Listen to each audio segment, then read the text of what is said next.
काय सांगणार? आज मतमोजणी होती, या मतमोजणीमध्ये आपल्याला कमी मत मिळालेले आहे, आपला पराभव झालेला आहे। आजचा जो निकाल आम्ही बघतो आहे त्या निकालामध्ये प्रचंड असा घोळ आम्हाला दिसतोय। कारण ज्या गावांमध्ये समोरच्या उमेदवाराला प्रचाराला देखील माणसं नव्हती त्याही गावामध्ये लीड दिसतोय।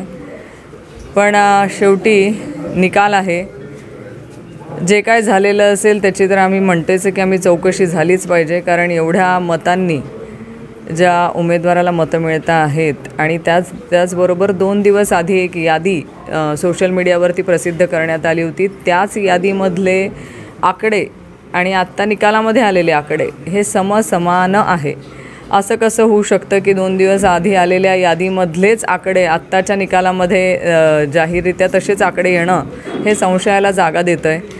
कुठेतरी काहीतरी गोंधळ आहे, कुठेतरी पाणी मुरतं आहे आणि काही प्रमाणामध्ये लाडक्या बहिणीचा परिणाम असू शकतो। पण पराभव आहे, पराभव मान्य आहे। परत ह्या मतदारसंघातल्या गोरगरीब लोकांच्या सेवेसाठी, त्यांच्या सुखदुःखामध्ये सहभागी होण्यासाठी आम्ही कायम त्यांच्या पाठीशी आहोत। जिल्ह्यामध्ये महाविकास आघाडीने कुठेही खातं उघडलेलं नाही आहे। मी साधी सांगितलं की ह्या सगळ्या निकालामध्ये एक गोंधळ तुम्हाला सगळ्यांना बघायला मिळतोय। जसं माझ्या मतदारसंघामध्ये तुम्हाला दिसतंय की 2 दिवस आधी एक यादी बाहेर येतं, तीच यादीमधले आकडे आत्ता निकालामध्ये दिसत आहेत।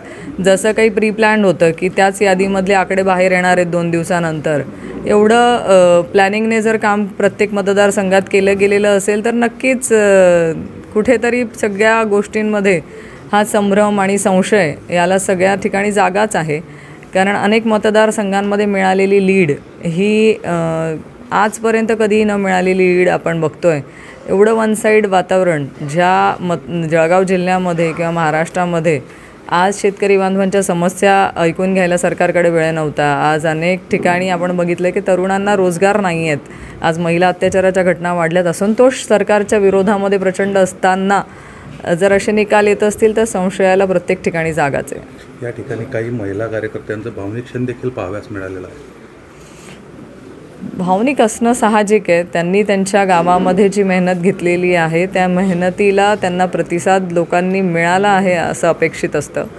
आज इथे प्रत्येक व्यक्ती हा प्रत्येक गावातला आमच्या पदाधिकारी इथे उपस्थित आहे। आज त्यांनी त्यांच्या गावामध्ये जी मेहनत घेतलेली आहे त्या मेहनतीचा त्यांना त्या मेहनतीला कुठेतरी उत्तर मिळावं किंवा हे जागा निवडून आणावी अशी अपेक्षा असते। अपेक्षा भंग झाल्यानंतर थोडंसं वाईट वाटणं हे मानवाची वृत्ती आहे।